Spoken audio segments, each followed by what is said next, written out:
Joining us on that note, it's Council on Foreign Relations President Michael Froman, who was also a former U.S. Trade Representative.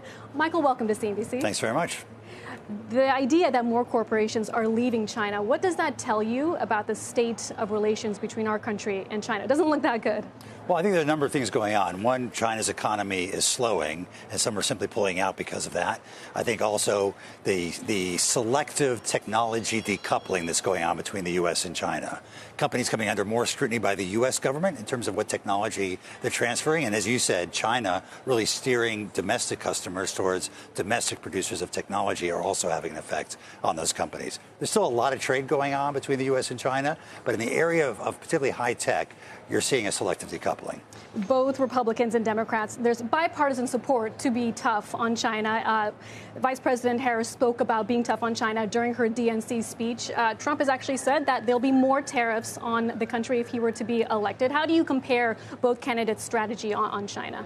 What the Biden-Harris administration has done has been pretty selective in how they've imposed tariffs on particular goods. For example, with the CHIPS Act, they've invested a lot of domestic money in the chips industry, and at the same time, they're putting tariffs on imported chips to make sure that they can continue to be built here. Or the same thing on EVs.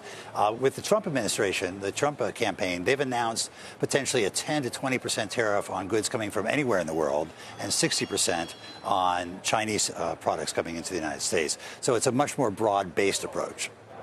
Given, of course, we've got the election coming up, we're focusing on the Harris versus Trump policies, but also a snapshot for us where China is and where President Xi is compared to the 2016 election. I guess when Trump first came in and things started to really get tough on China. Is China in a relatively stronger position? I mean, certainly it's more awake to the U.S. challenge to China than it was then, but are they stronger or weaker than they were 8 years ago? I think they're fundamentally in a weaker position. If you go back to 2016 or 2015, when President Xi first came out with a number of his pronouncements about how China wanted to be dominant in a whole series of sectors. And it was really the conventional wisdom back then was China was on the rise, the U.S. is in decline. Now you roll the calendar forward. China's having a slowing economy, terrible demographic problems, difficulty getting out of their real estate mess, and the U.S. is doing relatively well compared to the rest of the world. And so I think the U.S. and Europe have come together around China policy much more closely than they've ever been. And between the domestic investments made by the Biden administration in chips and in EVs and other areas, as well as some of the hard actions taken to maintain technology dominance in the United States, I think the U.S. is in a stronger position. 2 weeks away from the presidential debate, where I'm sure both candidates will have to detail a bit more of their foreign policy agenda, what do you think will be top of mind? Well, I think Ukraine is an area where they disagree.